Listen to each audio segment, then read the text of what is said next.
All right, what's going on, everybody? Good evening. Good evening.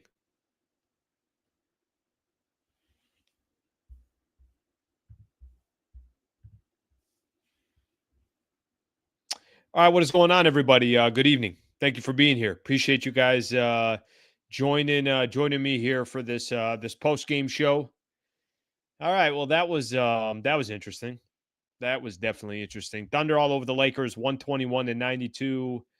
Never a game, never a contest. I just listened to JJ Redick talk, so I got a chance to get his thoughts, the coach's feelings, obviously on the game, and we'll be able to kind of react to everything tonight. Give you guys kind of my initial thoughts, a little bit of a rundown what we'll do tonight, and then certainly take a look at a lot of the comments as we go through this game. But I got kind of a weird feeling. Got to be honest with everybody. It's kind of like you you're not even upset. It's just you watch the Lakers play a team that's so much better than the Lakers. This isn't even a Laker issue. This is an NBA issue.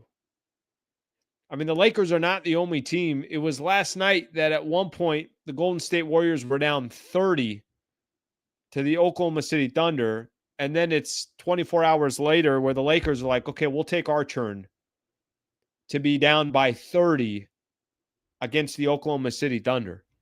I got a lot that I want to hit on. Yes, I want to talk about the Lakers. Yes, I'm going to look at it from a Laker perspective. What are some different things that they could do better and everything else? But I don't even think this is a Lakers story. I think this is more of a Thunder story. The Oklahoma City Thunder are in a class of their own, and there's no one even close. I don't know if you guys have been listening to my morning show, but I said it this morning. I said that all these networks that are talking about these tiers, hey, in the first tier, here's Houston, San Antonio, and OKC are in the first tier. I'm like, stop giving or stop putting any other team in the same tier as the Oklahoma City Thunder. They're in their own class, and no one's even close. Now, I got to be honest. I didn't watch tonight thinking that the Lakers were going to be down by 30 and change in this game. Not that it can't happen. Not that the Oklahoma City Thunder are not good enough to do that, but they're down 37. And by the time the first quarter was done, I think Lakers took a 7-2 lead. And since that moment, the game was done. I mean, by the time the first quarter was done, did anybody think Lakers had a shot of coming back and winning this game? Because I didn't. You could just see the flow of the game. You could see how the Lakers were trying to attack them offensively. You could see that there was no flow for the Lakers. You could see that there also was no real defensive strategy that you thought was going to be sustainable in this game. I don't know if this is a story about the Lakers. You know what was really, really unique? And I was listening to Spectrum. Geeter's on there. James Worthy's on there. Robert Ory's on there. And they're all talking, before JJ Redick goes. And I thought something very unique was happening. You don't see this very often. But all three of them kind of had nothing to break down. A lot of times there's going to be games where right when the game ends, you could start pointing out, hey, listen, this is how the Lakers lost the game, or this is where their deficiencies were, or this is why they excelled and Luka was able to take control of the game. There really wasn't anything to break down. I heard Robert Ory start talking about his time when he was winning championships with the Lakers, of kind of the construction of the team. You heard James Worthy talking about, in the Showtime era. I mean, these guys, they're talking about similarities between a time where they were on dominant teams. And, I think what I walked away with was pretty much James Worthy and Robert Horry basically saying, like, look, this is going to be a headache for a long time, and you're just going to have to figure out how the hell to beat them. They don't have their full squad. They got a number of players. I was fortunate enough earlier today to have a beat writer for The Athletic on, Andrew Schlecht, and he came on. There's a ton of players that are also were not even a big part of last year's championship roster that are chipping in right now because Dort is injured or Jalen Williams is out or other guys are out. Again, I know my job. predominantly when I come on this channel is to give you some Los Angeles Lakers information, news, facts, and opinion. My opinion tonight has less to do with the Lakers. I'm going to get into the Lakers. Don't worry. That's going to happen. And we'll bitch and complain about Luka's night and Austin Reeves and where was Ayton. We'll do all that. But tonight was just a very, very clean look at the class of the NBA and a team and a franchise that's probably the class of the NBA for years to come.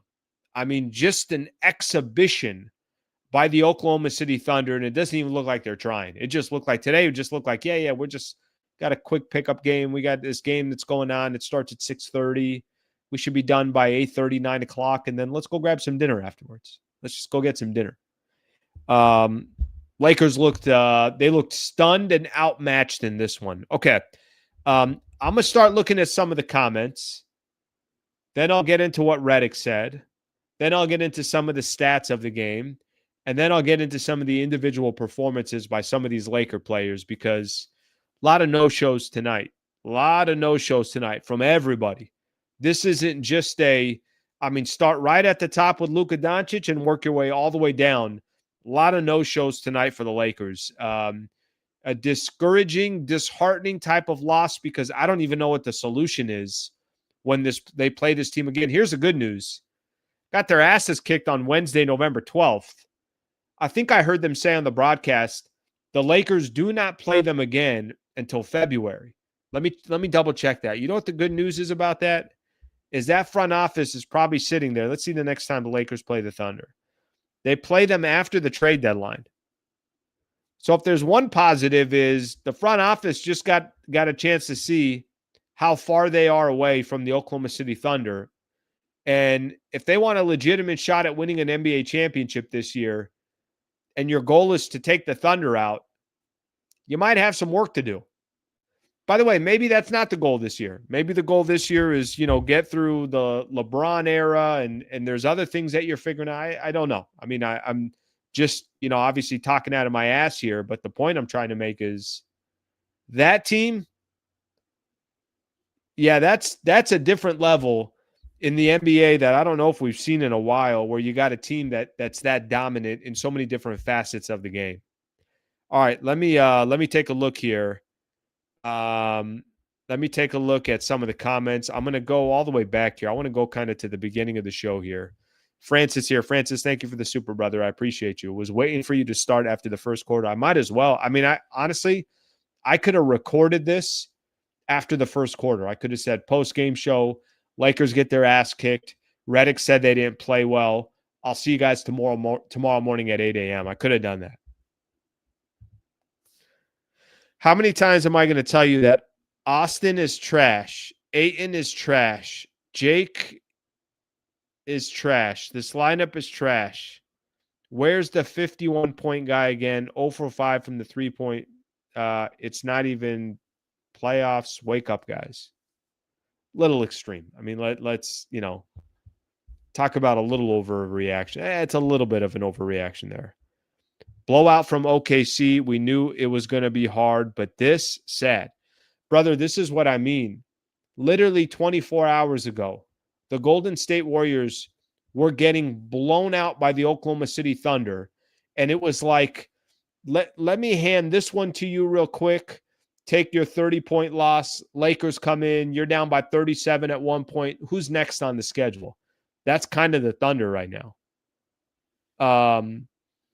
I think it has less to do about the Lakers. I think it really does have more to do with just what the Oklahoma City Thunder are. All right, let me see some more here. I guess the Atlanta blowout wasn't a wake-up call. Yeah, we'll talk about the whole road trip here. I mean, I'm going to continue to say it. This is the first time I'm looking at the comments. And from, my perspective of what I'm seeing here, I see a lot of people talking about kind of what the Lakers did wrong. I would more talk about how the Oklahoma City Thunder is the class of the NBA. But that's okay. I'll go through these here. Media pundits can put it to rest. Luka ain't no MVP. Think putting up arbitrary stats means something. Tired. OKC coming on a back-to-back. They played yesterday. They played today. They look fresh as hell. They look really, really fresh. Okay, let's get a couple more in here. Get a couple more in here before I start getting into some of the other stuff. Let me see if I could find any guys. I mean, let's try with some of the comments. Can we add to the show here? All right, let's get this one in here. Let's see. Facts just laughed. So scored 52 points. Go back early 2009. Nice style handshake. These players, Reeves, Luka, etc. And NBR average ain't she. All right, let me jump back in here. I need comments that can, provide some additional context to the show here. So that's what I'm hoping for here. We're all a mess now. Everybody's a mess. Even the chat. I'm looking at the chat and I'm like, this is the best we got here. All right, let me get into let's get into Redick's presser here real quick and some of the things that JJ Redick said, because I think there are a couple things that it shines a light on. Redick talked about there was a lot of confusion on defense, and he really didn't understand why there was the confusion that the Lakers had. Talked specifically about Shai Gilgeous-Alexander and some of the different things that SGA was able to do, and none of them were a surprise or a shock, and shouldn't have been a shock for the Lakers, but they were. And defensively, the Lakers were all over the place. I mean, if I start looking at, from a stats perspective, OKC, they put up 30, 40, 30, and then basically took the fourth quarter off because they have no reason to play in the fourth quarter. Neither does Shai Gilgeous-Alexander. I think this has happened a number of different times where Shai isn't even playing in the fourth quarter. I don't know how many games they were saying it during the broadcast. I didn't catch how many games it was, and I can't remember. I kind of switched over from ESPN. I went back to Spectrum, but at some point they said something about the Shai not playing in fourth quarters because they have so many blowouts. Let's look at this real quick. Actually, let's take a look. I'm curious to see if I look at Oklahoma City Thunder's schedule. I just want to see how many games. So they had 2 really close games to start the season, 2 overtime games. Since then, a 17-point win, a 7-6, a 19-point win, a 21-point win, a 20-plus point. I mean, their last couple of weeks, I mean, they're averaging at least, it looks like 20-point wins on a night-in, night-out basis. So Shai's definitely chilling by the time you get to the fourth quarter. So just to go back to what JJ Redick said, Redick basically said from the Lakers' perspective, didn't execute well. I thought this part was interesting. He said, hasn't been a good road trip, need to course correct. The team that went on the road with that 7-2 record, now 8-4, so have lost 2 of their last 3. The one win they got against Charlotte was not impressive either. I mean, a much better second half than the first half, but not an impressive, even Charlotte, nothing was impressive, and they were missing a couple of their key pieces. These 3 road games that we've watched from the Lakers so far, not good basketball. Not good basketball against Atlanta. No sense of urgency. Wasn't able to turn it on. Thought they could just kind of walk into the game and they'll figure it out. They never were able to. The game against Charlotte, they gave up 60, 62, I want to say, in the first half and performed better in the second half. But you expect that. Charlotte's not a good team, and they don't have LaMelo Ball, Brandon Miller, and a couple of their other players. And then this one against the Oklahoma City Thunder, where I was asking for this morning, I just said, can you make it a game? You don't even have to win the game. But can you make it a game? Can we get to the fourth quarter and it's a game? And the answer was no. So this road trip has been really, really disappointing so far. And they got 2 games left. And to be honest with you at this point, just beat the Pels. And then let's see what happens against the Milwaukee Bucks. But I heard them saying on the ESPN broadcast that the game against the Pelicans could be a trap game. Now, Pelicans are so bad that even if it is a trap game, I think the Lakers will be ready for it. And they have a day off tomorrow. So whenever they do travel, they'll eventually get to New Orleans, I think, be ready to go for that game. But the way they have been playing this road trip, I'd expect them to beat New Orleans and lose to Milwaukee. The Bucks will be a tough game. Now, the Bucks are obviously not the Oklahoma City Thunder, but you don't have to be the Thunder right now on this road trip to beat the Lakers. Lakers have been very, very, very below average on this road trip. Couple other things JJ Redick said, and then I want to start getting into some of the individual players. He said that he's impressed with the Thunder. Got to be at your best to beat them. There's a reason why they're the defending champs. I mean, he did say something similar to what I just said about this isn't really even just a Laker problem. It's the entire NBA trying to figure out how the hell to beat the Oklahoma City Thunder, and nobody's figured it out. Now, Portland's got a win off of them. I don't even know the details of that game. I guess they were up maybe double digits in that game and just gave it up. But they could easily be 13-0 right now. Instead, they're 12-1. Last thing that he mentioned was Shea's a killer. Now, listen, you want to have some conversations about Luka and Shea? You want to have some conversations about those two players? Just like the game wasn't close, that matchup wasn't close. You know, something that happened, I tweeted during the game, and I just put something early on, and we'll get into it because I think it's a good conversation. I put that Luka was playing too much ISO ball, and that unless everybody is involved in this game, they just don't have a chance of beating the Thunder. And I want to say Luka had 4 turnovers in the first quarter. I think ended up with 4 turnovers in the game, but had 4 turnovers in the first quarter. I'm not telling you that with a couple adjustments, Lakers were going to beat the Thunder, but I just didn't like the game plan tonight as well. Like, you have such great individual players by the Oklahoma City Thunder.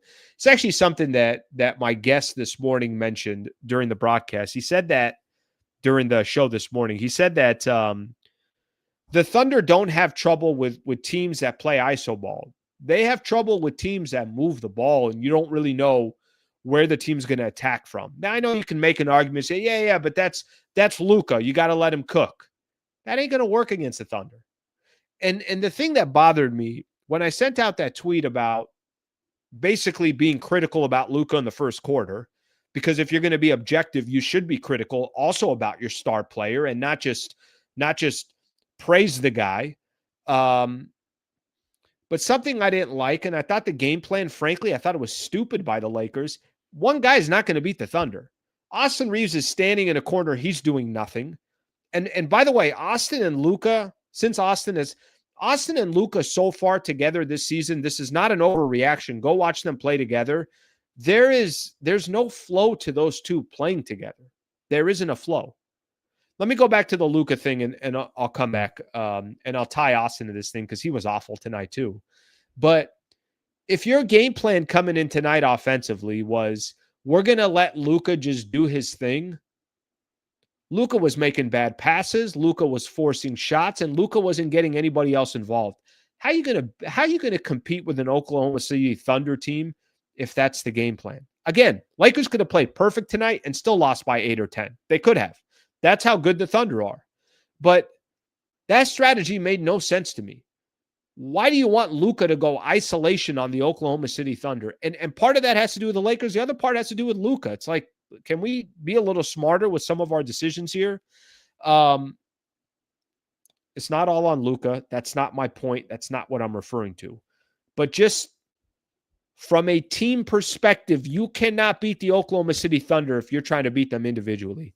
And I thought for the Lakers, everyone was on an island. Everyone. Rui was on an island. Ayton was on an island. Reeves was on an island. Luka was on an island. Everybody was on an island. And nobody played well. Nobody did at all. So the comparison, the Luka versus SGA tonight, here's Luka tonight. 19 points, 7 of 20 from the field, 1 of 7 from the three-point line, had the 4 turnovers early, had 7 rebounds, had 7 assists. Shai Gilgeous-Alexander on the other side in 29 minutes of play, 30 points, 9 assists, 2 steals, 10 of 18 from the field. Obviously much more efficient, 8 of 9 from the free throw line. So no matchup between those two players. If we're talking about MVP caliber players, it ain't a conversation tonight. But you don't win an MVP during one game. The problem is OKC is going to be so far ahead of everybody else that Shea will probably get any advantage because their team is going to be so good. Okay, let's go into more individual players. As I went at Luka a little bit, let me go at the second best player on this Lakers team right now. What was Austin Reeves doing tonight? I think this is part of the reason why, too, that it's tough to get mad in this game. Reeves looked lost,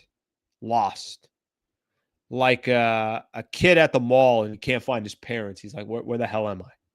His parents are right there. They're just right next to that store right there. He's got no idea where they are. Reeves looked completely lost. And part of that has to do with how good the Thunder are defensively. The reason why Luka shot 7 to 20, part of that has to do with every shot he took, there's a hand in his face. And it's a big guy or it's somebody that just plays individual defense well. Everything was contested.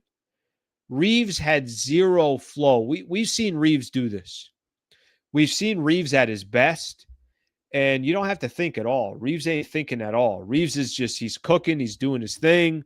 Obviously finding ways to contribute, doing everything he can, and he's facilitating, he's shaking guys off the dribble, he's hitting floaters, he's hitting step backs, he's doing everything. Reeves looked lost, completely lost tonight. Taking shots that I'm like, yeah, that's a bad shot. Trying to get to the basket, there's two guys collapsing, he's getting blocked and the ball's going out of bounds. I mean, he looked like he was in a different world and had no reason of being on the floor. Again, if I go back to my original issue and my original problem, it's Luka, you go. Okay, that didn't work. Reeves, you go. Okay, that didn't work. There's no flow. The ball movement was dead. And I think that has a lot to do with why this was a 30-plus point game. And again, they could have played perfect basketball and still lost by 10 tonight. That's how good the Oklahoma City Thunder are. There's more players that I want to get into, but I know I got a lot of people who are chiming in with a comment, so I'm curious to see what people got to say here. All right, let's take a look at some of the supers here. Northborough AES. Northborough, thank you for the 20 spot, brother. I appreciate that very much. Thank you. You know what I'm going to do with that 20? I'm going to go get a cup of coffee tomorrow, and I'm going to go for a long walk with that 20 tomorrow. That's a lot. I got a lot left over. The coffee, basically, you bought me coffee for a week. I appreciate you, brother. Lakers are who we thought they'd be. 47 to 50 games wins, first round loss as AR and Luka get torched. OKC is no better than the last 7 single no repeat champs. Let them win 2 before we claim they are a dynasty. Northborough AS, I don't disagree with you. You can't, obviously there is no such thing as a dynasty until you win multiple championships, and then you could kind of start. All right, well, what does it look like? Did you win 3 in 5 years? Did you win, whatever that number is, however you define a dynasty? But, brother, here's the problem with the Oklahoma City Thunder. They're all young. None of them are even near their prime, or they're just walking into their prime. Shea's not even 28. So I think, yes, we're overreacting to the Oklahoma City Thunder, but I think you're also looking at a team where it's like, yeah, what do you do about this? You know what it's going to do? It's going to force teams out there to probably overreact and really, really try to either go all in or say, we're not winning. This isn't our window. Let's get the hell out of the way. But the part about, the Lakers and first round loss and this and that, all that stuff, I disagree with that portion. I think the Lakers can hang with a lot of teams in the Western Conference. I just don't know how many teams can hang with OKC, period. Northborough, I appreciate you, brother. I really do. Thank you for the 20 spot. Very, very kind of you. I want you to know how much that's appreciated. Let's get another one in here. Julio. LA loses. Everyone making excuses. We played powerhouse of the NBA. This trio fully healthy will lose at the deadline. Makes us deadly. I don't really know if there's any excuses tonight. You got your asses kicked. Lakers got handed to them.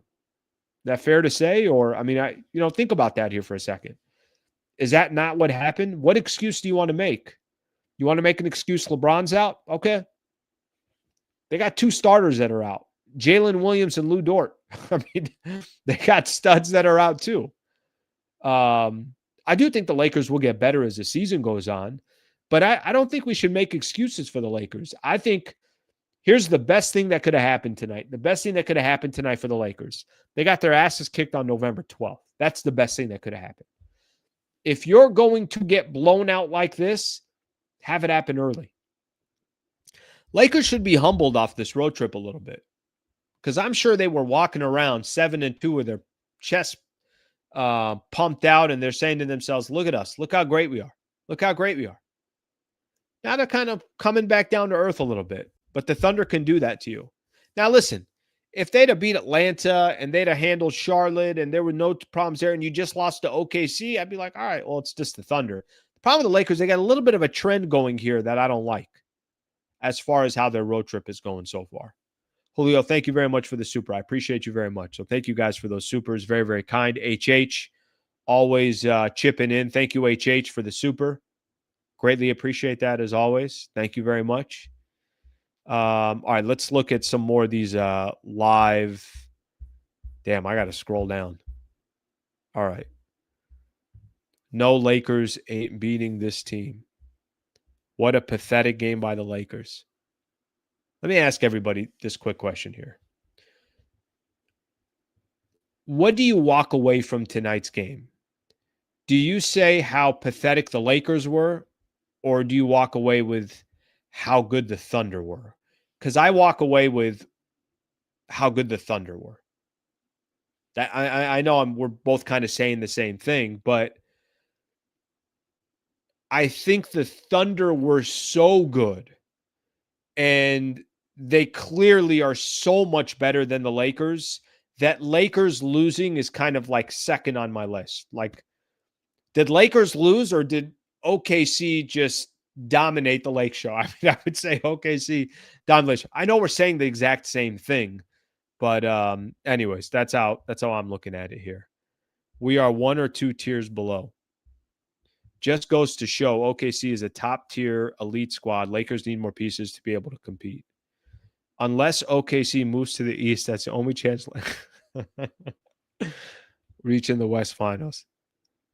Yeah, the Hawks one is what bothers me more, but there's a trend happening right now with the Lakers that's annoying, and that trend is, I don't know, maybe a little bit arrogant, too nonchalant. You know, that gritty team that we watched that helped them get to that 7-2 record that we enjoyed. And we said, hey, they're playing a brand of basketball that you can say, hey, I'm proud to watch them play, or I respect the way they're playing. That's kind of gone away these last 3 games. Thunder controlled the tempo of the game. Lakers couldn't keep it up.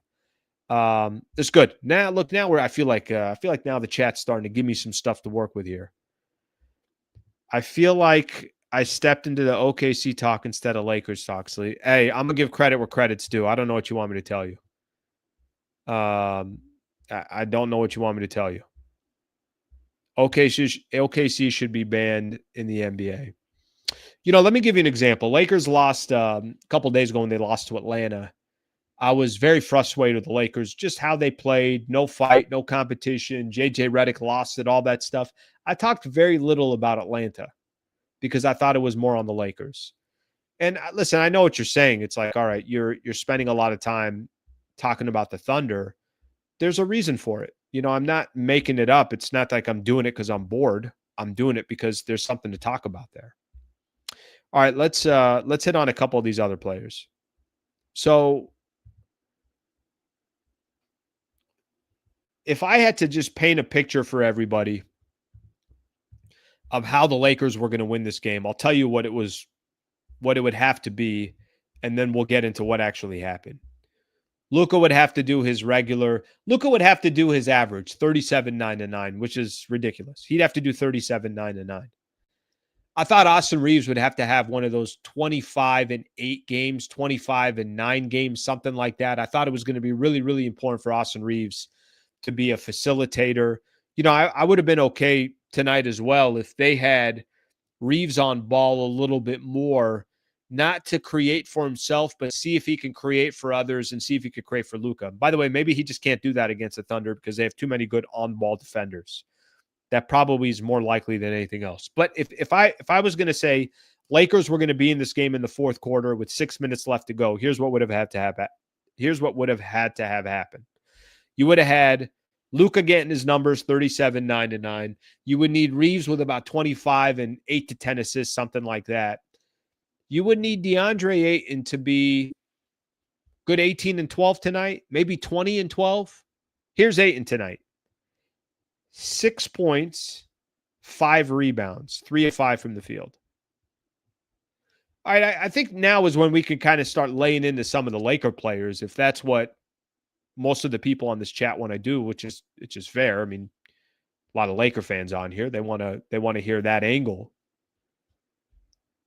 I asked Andrew Schleck this morning. I said, hey, I know Chet Holmgren has not primarily played in second of back-to-backs, and that's just me doing some research before the game.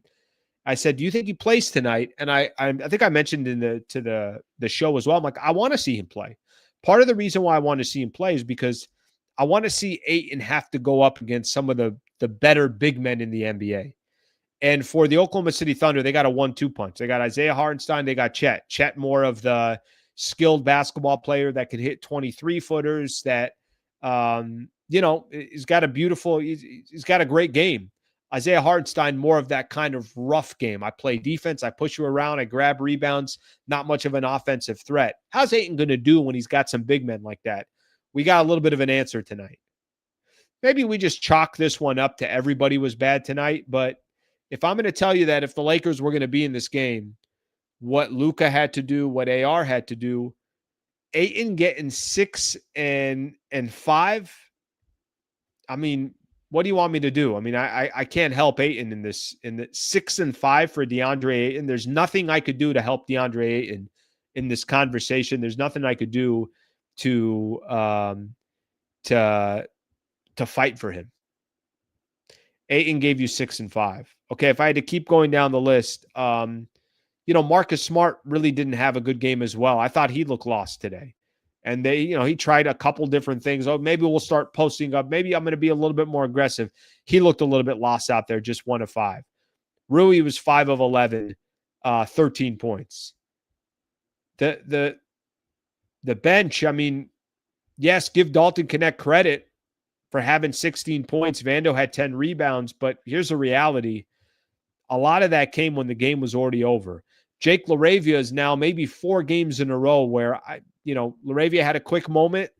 Maybe some teams did some adjusting on Jake LaRavia. Really haven't had a chance to talk about anything positive with Jake LaRavia. That's been about 3-4 games now. So from a roster perspective, everybody was bad. Everybody. Good for Connect. All right, have a game where you go 6 of 7 from the field. You hit 4 threes. Maybe you feel good about yourself. But none of those threes were coming at a time where, obviously it was in a critical juncture of the game. All right, let's look at more of the comments here. Got into some of the individuals now. Let's keep going here. I'm going to go back a little bit so people can give me their opinion on. Let's see what we got here. Reeves did have 25 shot attempts from 3. OKC's defense is very strong. Do you see how Caruso shut down Austin, the $30 million guy? Laughing my ass off. I'll take Caruso over Austin a million times. Caruso is a absolutely perfect fit for the Oklahoma City Thunder. Another kind of smart move that they made. Sliwa, we're starting to realize AR can't play when a good defender is on him. I'm going to go back to a point that I was making. Let me come back to a point about Austin Reeves. You guys can remind me on this one. But I do want to talk about Austin and Luka a little bit. Just that combination of those two players. But I'm coming back to that in a second. All right, let's see some more here. Okay. There was something on Ayton here. It was too cool for Ayton to play well. There's no excuses to make. OKC is deeper. LA missing their stars is a lot more crucial than OKC missing theirs. I don't know about that. I mean, listen, yes, I think there's having LeBron because Lakers just don't have the depth. I see what you're saying, where the Thunder can clearly throw out any team they want out there and they're still going to have success. But Thunder are going to get better as well. Ayton's motor is going to be a problem. Ayton tied Rui for low energy tonight. Ayton has reverted back to Portland. All right, at least we're getting some Ayton stuff in here. Luka needs to elevate Ayton. Ayton looks too old and plays like an old man. Chet Holmgren or Chet and Hartenstein Williams all outplayed Ayton. Yeah, Williams is even hitting threes too. Austin is our third best player, but he'd be the seventh man on the Thunder. Shit, there might be some truth to that with some of these guys on that team. All right, a couple other things here in the Dalton about Dalton, basically in regards to how he played. By the way, looks like LeBron reevaluated in another 1 to 2 weeks, something like that. I know he's practicing with South Bay, so another 1 to 2 weeks. I mean, that means he's not coming back till he'll come back when he comes back. Let's just put it that way. Here's what the point that I was going to make here, and I want to go back to here for a quick second. In the minutes that Luka and AR have played together so far this season, what's everybody's thoughts?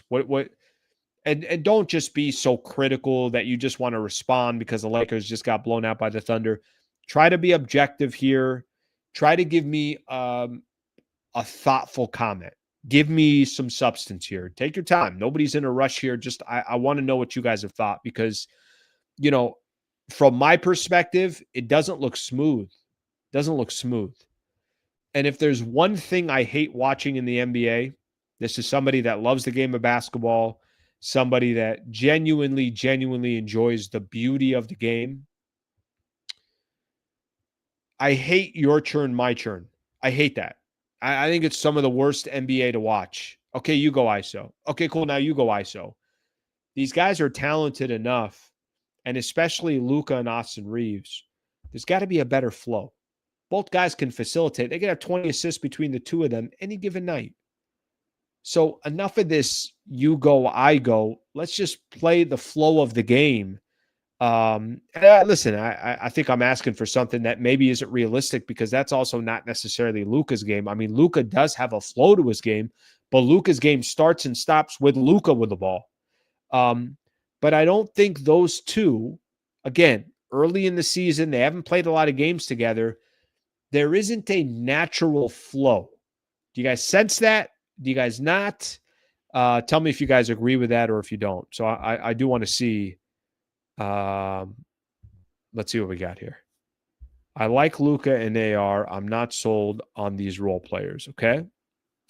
It's a November game, but it really shows the Lakers' lack of athleticism. The trade deadline going to be interesting for a lot of teams in the association. And they're all they're all battling one squad, which is the Oklahoma City Thunder.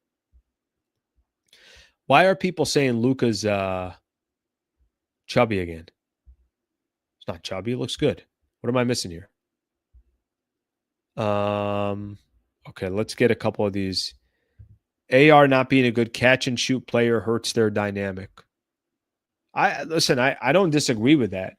That's not really Luka's, or that's not really AR's game. Sometimes he catches and shoots and it's smooth. Other times I feel like he's second guessing himself. He's like, okay, no. Let me figure out what I want to do on offense. Let me dribble around a little bit. It's like there isn't just enough flow. Flow is what I'm trying to mention here. It's like they take turns. Hate that.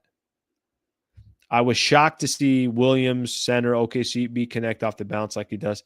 Yeah, by the way, Williams isn't an awful player either. This is their other Jalen Williams. You're wrong. Austin will be 15th man on the roster. Austin needs to lead the second unit. No flow in the game, can't win that way. They both foul bait too much. Brian, that's a great point. Too much looking for a foul rather than just playing the game of basketball.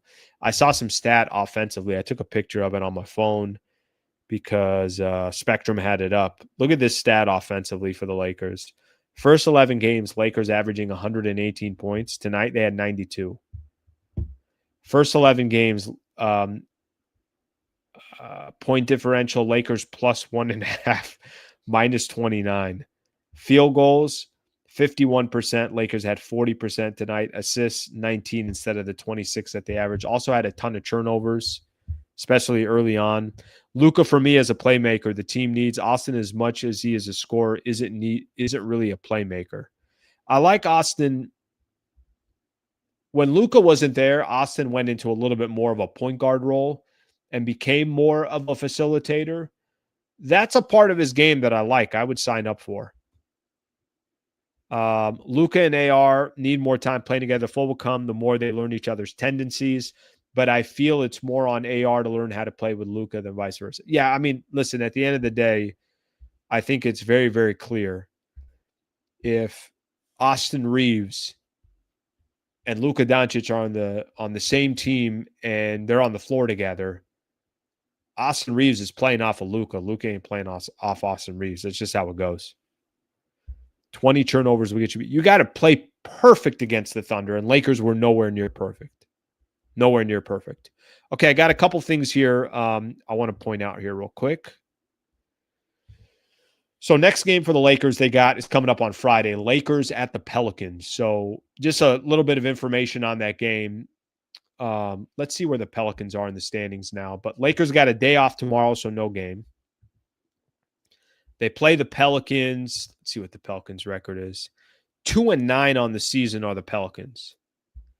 Listen, I mean, there really, really is no excuse for the Lakers. And, you know, at this point, you gotta beat the Pelicans.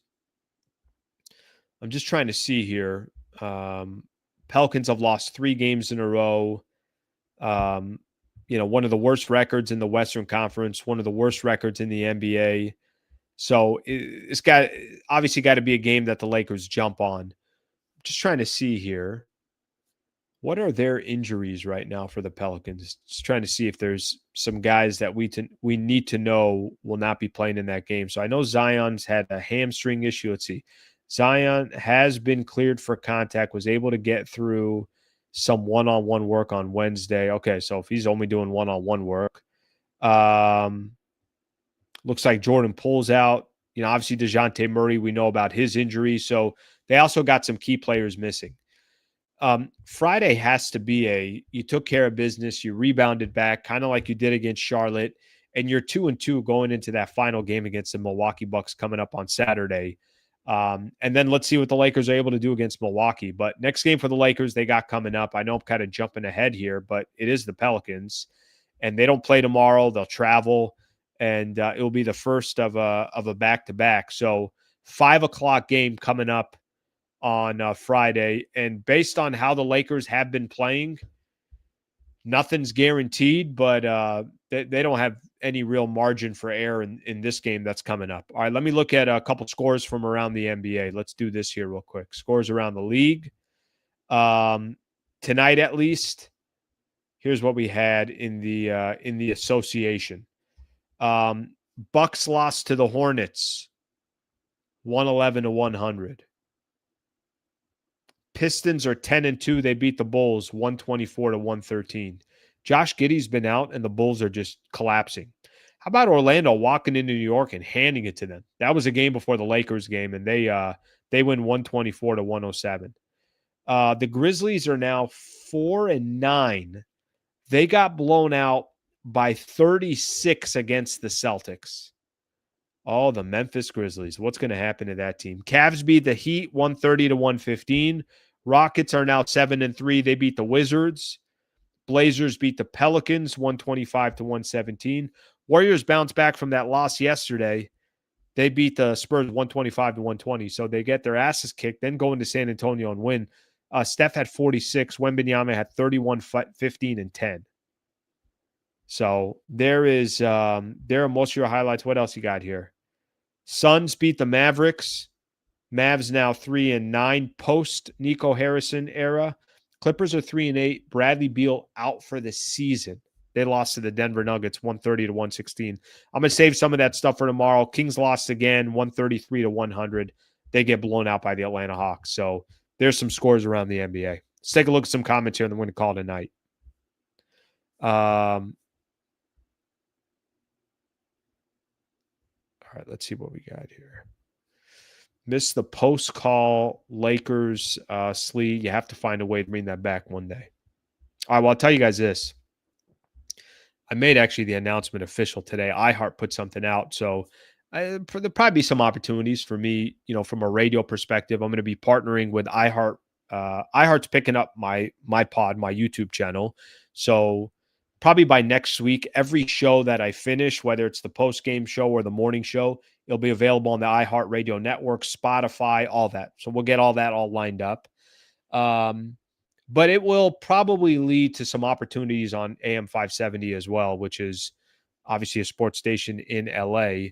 So we'll see what kind of happens on that front. But for me, I want to focus on the channel, and anything that I could do on this channel to kind of amplify what I'm doing here, because this is kind of the home of everything, then I'll try to take advantage of it. So we'll look to see if there's some opportunities down the road there.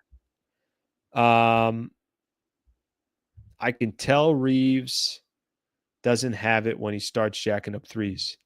Yeah, tonight was really bad for Reeves. Everybody was really, really bad. All right, appreciate you. Keep me entertained during my lunch break. Definitely got to get on Apple Spot for the side. Listen, got you. It's coming. No, we'll be doing all that.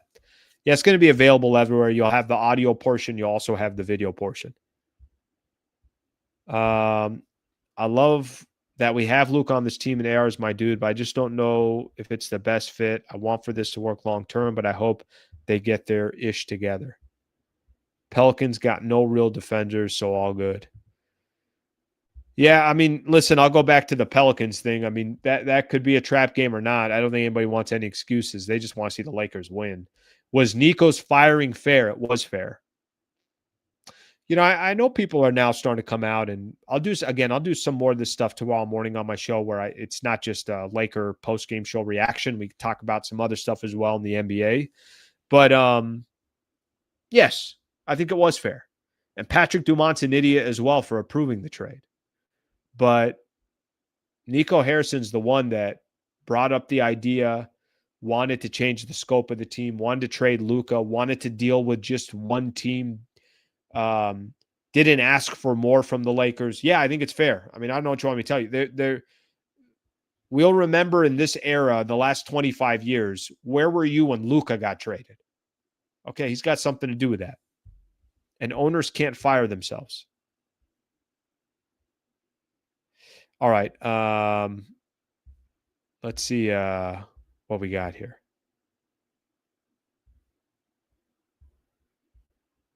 Okay. I think we got everything. Slee, were you joking when you said this was a barometer game? No, I wasn't. Lakers, it was a barometer game. You know what happened in that barometer game? Got their asses kicked. Got it handed to them. I'd appreciate you guys all coming on here. By the way, this is obviously, let me get a couple in here. Missy G, thank you for being a new member. I appreciate that very much. Seiko comes on here, member for 8 months. LA lost before the whistle was blown. Coaching. LA lost because the Oklahoma City Thunder are better, and everybody else sucked today in that process. Coaching, players, you put it everywhere you want. HH, thank you for the super earlier. Julio, thank you for the super. Shout out to Northborough AES with a 20 spot. I appreciate you all doing that. Thank you very much. Got another one here from Seiko. Luka's heliocentric play doesn't work with AR. Well, obviously that's going to be something that they get figured out as the season progresses. Good individual talents, obviously, from both of those sides, but there's got to be a flow to those two when they're on the court together. I'm back on tomorrow morning at 8 a.m. Really appreciate everybody hanging out. Kind of a nice flow to the post-game show today. We just kind of shoot the shit, and I really enjoyed it. So thank you for being here. Please subscribe to the channel if you haven't subscribed, and also please consider being a member if you don't mind as well. Hope you guys have a great rest of your evening. I'll be back on tomorrow morning at 8 a.m. Thank you, everybody.